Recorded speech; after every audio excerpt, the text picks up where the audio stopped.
Bienvenue sur le podcast de l'université. Un podcast pour notre université engagée. Pour notre université ouverte sur le monde. Pour la recherche, l'innovation et les transitions. Pour raconter l'histoire et vos histoires. En bref, un podcast qui fait vivre l'actualité de l'université de Franche-Comté. Chapitre 2. L'université durant l'époque moderne. Dans le chapitre précédent, nous avons parlé de la genèse de l'université avec le professeur et historien Jacky Theroux. Aujourd'hui, nous remontons le temps jusqu'à l'époque moderne afin de vous parler de l'université à l'ère des conquêtes. Nous sommes donc partis à la rencontre de Marie Baralba Randossi, professeure d'histoire moderne et membre du Centre Lucien Febvre de l'Université de Franche-Comté. Merci à vous d'avoir accepté de participer à cet épisode du podcast de l'université dédié à ces 600 ans d'histoire. Pour commencer, pouvez-vous nous expliquer de quel rayonnement dispose l'université de Dole à cette époque ? Alors l'université de Dole, qui est relativement peu fréquentée à ses débuts, connaît au temps de l'humanisme un rayonnement de plus en plus important. Même s'il n'est pas possible de comparer le nombre d'étudiants inscrits à Dole avec les chiffres bien plus conséquents, je dirais, qu'affichent à la même époque les universités allemandes, par exemple à Heidelberg, ou les universités italiennes, telles que Padoue ou Bologne, l'université de Dole, et notamment sa faculté de droit civil, se distingue dans le paysage érudit européen. De manière tout à fait remarquable, l'université de Dole est particulièrement bien insérée dans les réseaux d'échanges universitaires au XVe et au XVIe siècle, et elle reçoit une proportion tout à fait significative d'étudiants étrangers. Les efforts très tôt déployés par Philippe le Bon, dès 1423 en réalité, pour faire connaître son université ont été particulièrement efficaces. Il faut savoir que dès 1423, Philippe le Bon envoie des sergents pour annoncer la création d'universités dans de très nombreuses villes, que ce soit Berne, Lausanne, Toul, Strasbourg, Fribourg, Bâle bien sûr, ou encore Worms. Et ainsi, dès 1424, les premiers étudiants venus de Flandre, mais aussi du pays de Vaud, apparaissent dans les rues de Dole. Alors pour notre période, quand on s'intéresse aux années 1540 à 1660, on observe que les registres matricules établissent que parmi les 1795 étudiants inscrits pendant toute cette période, 1107 ne sont pas originaires du comté de Bourgogne. Donc cette forte proportion d'étudiants étrangers tient en grande partie, précisément, au rayonnement de l'université, et je dirais encore plus exactement à l'emplacement stratégique de l'université dauloise, qui est une région de frontière, mais aussi à son excellente réputation, notamment dans le domaine du droit civil. Il y a des enseignants de grande réputation, je parlerai tout à l'heure de Charles Dumoulin ou de Mercuro Gattinara, et à son image aussi qu'on trouve souvent dans les sources de ville joyeuse. La ville de Dole a cette réputation de ville joyeuse, très agréable à vivre. Quelles influences les guerres de ce temps ont-elles eu sur l'université ? Alors, les guerres, c'est un terme qui est très large. Donc, je dirais qu'il y a à la fois des guerres effectives et des menaces de guerre qui sont multiples pendant la période qui nous intéresse. Et leurs conséquences sont systématiquement désastreuses pour l'université dauloise. Alors, je vais vous donner quelques exemples et à chaque fois dégager les conséquences pour notre université. Premier exemple, peut-être, c'est la lutte franco-bourguignonne qui met à mal la longue et patiente organisation de l'université dauloise. C'est bien sûr le roi de France Louis XI qui est désireux d'élargir le précaré français et qui souhaite annexer le comté de Bourgogne et qui fait donc assiéger entre juillet et octobre 1477 la ville de Dole qui est finalement prise en mai 1479. Or, la cité est en grande partie saccagée, de nombreux habitants exécutés, les archives de la cité détruites, mais surtout, pour ce qui nous intéresse, l'université, elle est tout simplement déplacée.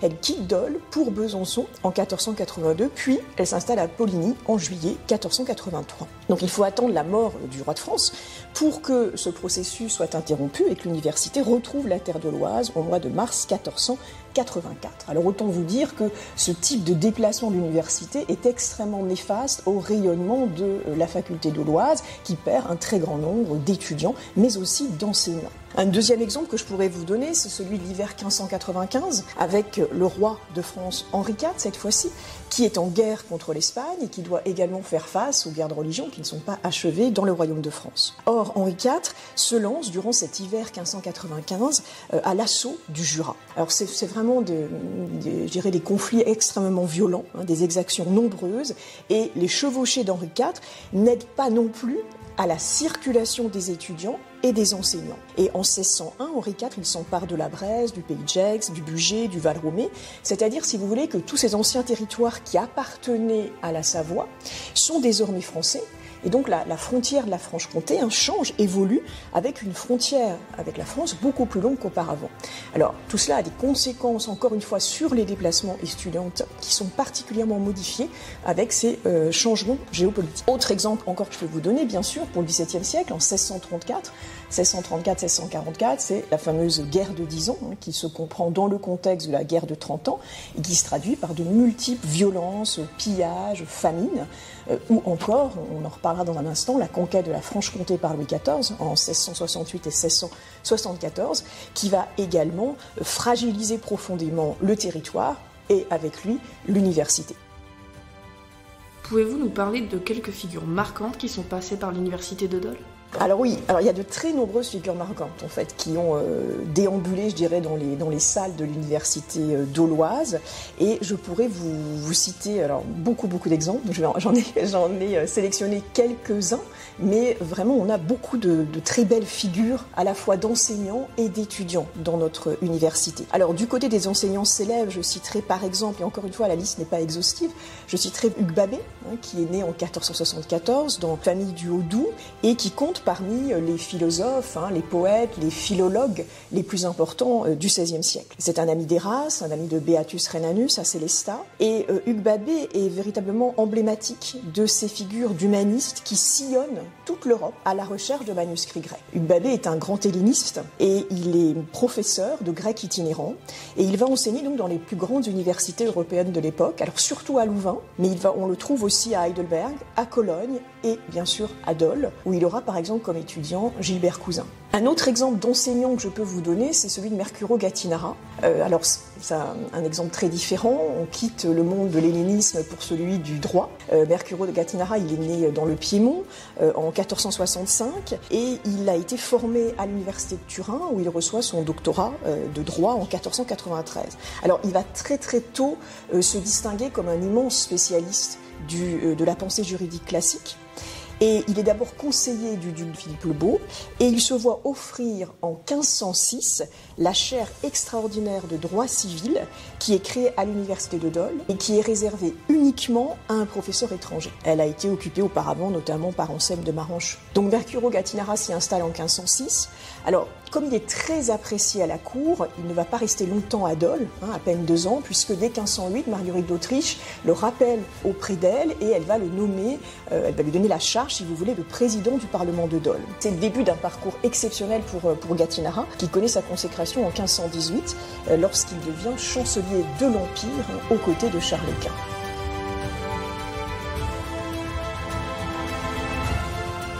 Merci pour cette présentation très complète des figures emblématiques de notre université au temps de l'humanisme. Passons désormais au temps des conquêtes. Avec une première question, pouvez-vous nous expliquer comment s'est déroulée la conquête de Louis XIV en Franche-Comté ? Alors oui, cette conquête, elle est assez complexe, donc je vais essayer de faire les choses de manière simple. Tout d'abord, la conquête de la Franche-Comté, elle est à replacer dans la conjoncture qui suit la guerre de 10 ans, qui sévit. Cette guerre de 10 ans, elle affaiblit particulièrement ce territoire franc-comtois qui peine à se relever. Or, la Franche-Comté demeure une pièce majeure de l'échiquier espagnol en Europe. Et le roi de France, Louis XIV, sait combien sa conquête serait décisive pour le royaume de France. Donc en 1667, il est temps pour Louis XIV de venger finalement son grand-père Henri IV, son père Louis XIII de leurs aventures comtoises. Donc la première conquête de la Franche-Comté par Louis XIV, elle débute en janvier 1668, ce qui est assez étonnant, en plein hiver, c'est comme une surprise, avec le Grand Condé qui prend avec une facilité déroutante la ville de Besançon, puis ensuite avec Louis XIV, la cité de Dole. En fait, pour dire les choses simplement, en 17 jours, la Franche-Comté, elle tombe aux mains des Français sans réelle résistance. C'est une véritable promenade triomphale pour le roi de France, mais cette occupation de la France en Franche-Comté est en réalité de courte durée, puisqu'en mai 1668, la Franche-Comté est rendue à l'Espagne par la France en échange de possessions en Flandre. Donc je dirais que c'est une double humiliation pour la Franche-Comté qui d'abord s'est donnée aux Français sans résistance et ensuite qui est finalement utilisée comme monnaie d'échange pour la France pour récupérer des possessions en Flandre. Alors toutefois, Louis XIV n'oublie pas ce territoire, il l'intéresse particulièrement du fait de ses enjeux stratégiques, de sa situation géopolitique et puis de sa richesse aussi, il ne faut pas oublier le sel qu'il veut absolument ajouter à sa couronne. Donc en 1674, la France est prête pour une conquête définitive de la Franche-Comté, mais cette fois-ci la résistance des Comtois est farouche, les exactions sont nombreuses, la guerre est longue, meurtrière, jalonnée par de multiples massacres, et Besançon notamment résiste avec une vigueur tout à fait inédite face à Louis XIV. Pourtant, bien sûr, l'armée française est bien plus forte, elle progresse rapidement et elle finit par s'emparer de la totalité de cette comté. Et en 1678, c'est le traité de Nimègue qui entérine la conquête et l'annexion de la Franche-Comté. Pourquoi l'université doloise a été transférée à Besançon ? Alors ce transfert de l'université de Dole à Besançon, il répond, je crois, à la volonté de Louis XIV de centralisation du royaume. Il faut le replacer dans cette logique où chaque principauté doit être en réalité structurée autour d'une ville majeure, siège de l'intendance. Besançon est la plus grande ville de la principauté comtoise et elle devrait donc être dotée des attributs d'une capitale.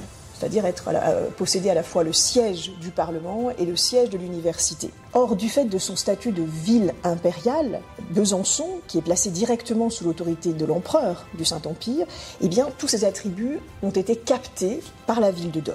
Or, en 1664, Besançon voit sa situation géopolitique de ville impériale être modifiée, puisque l'empereur Ferdinand III négocie son échange avec Philippe IV d'Espagne. Et Besançon donc, va glisser d'un statut de ville impériale à un statut placé sous souveraineté espagnole. Et d'ailleurs, pour la petite histoire, cette décision, elle inquiète extrêmement vivement les magistrats de Besançon, qui sont très jaloux de leur liberté, et ils obligent le roi d'Espagne à confirmer les droits de la cité, ainsi qu'une vieille promesse qui avait été faite par l'empereur Ferdinand Ier en 1564 de fonder une université à Besançon. Pour finir, quelles sont les causes du déclin de l'université avant la Révolution ?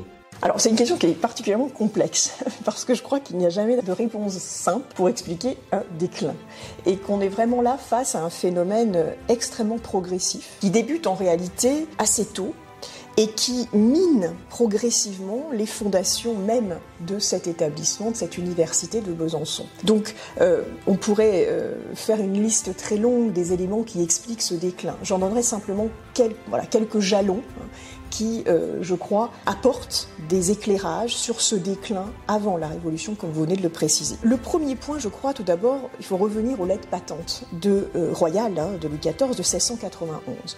Parce que ces lettres royales, elles exigent en effet que Besançon fournisse un hôtel particulier pour accueillir les étudiants et leurs maîtres, ces enseignants itinérants. Or, la ville, qui ne souhaite pas payer un loyer démesuré pour sa faculté, pour rappel, le transfert a déjà coûté très cher, choisit non pas d'acheter un hôtel particulier, mais de louer 3 salles du monastère des Grands Carmes. Cette solution est présentée comme provisoire, elle dure finalement un siècle. Pour un loyer de 440 livres par an, la faculté s'installe dans des locaux qui ne sont absolument pas adaptés à un jeune public, qui déambule dans un dédale de couloirs étroits, de petites portes, de salles très exiguës, où tous les étudiants ne peuvent pas s'asseoir. L'humidité est forte, l'éclairage est faible, tant il y a seulement quelques petites ouvertures dans les salles qui ne donnent que sur les ruelles des Carmes, une cour intérieure ou le jardin des Carmes.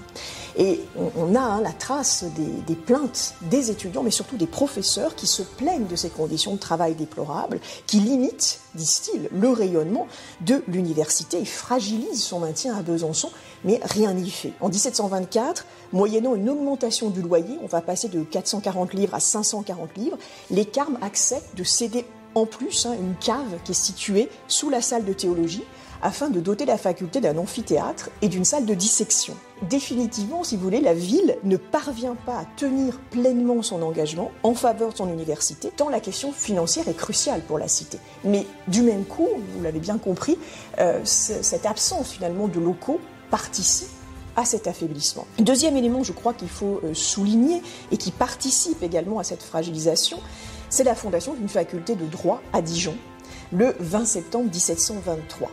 Alors, Bien sûr, cette fondation de la faculté de Dijon ne change en rien la très grande réputation des enseignants de Besançon. Je songe notamment aux médecins Rougnon ou Tourtel, au théologien Jean-Baptiste Bullet, au juriste Courvoisier et Dunod de Charniage, qui permettent à Besançon de garder une excellente réputation et de rester un centre universitaire attractif. Toutefois, il n'empêche, je dirais, que cette création de la faculté de Dijon met un terme à la presque exclusivité des Bisontins dans les confins nord-est de la France et provoque une chute assez violente du nombre d'étudiants en droit, puisqu'une grande partie de ces derniers venaient de Bourgogne et des provinces voisines, et donc vont désormais se diriger vers Dijon. Enfin, et c'est le dernier point, dans les dernières années de l'Ancien Régime, l'université de Besançon elle est fragilisée aussi par des tensions sociales qui touchent alors, bien sûr, la société tout entière. Ce n'est pas quelque chose de spécifique à Besançon. La période est marquée par une dramatique crise de subsistance dans les années 1770-1771, consécutive à de mauvaises récoltes, mais aussi à une crise politique avec le remplacement des parlements par des conseils supérieurs de justice imposés par Louis XV. L'université de Besançon connaît donc un déclin progressif qui se solde par la fermeture de ses portes le 22e jour du 2e mois de l'an 2, c'est-à-dire le 12 novembre 1793.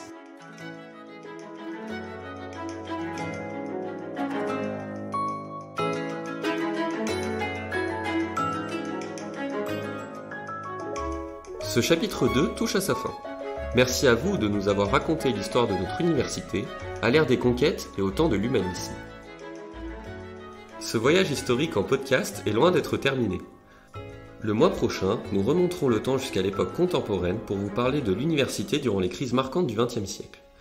Alors restez connectés pour ne pas manquer la sortie de ce 3e chapitre.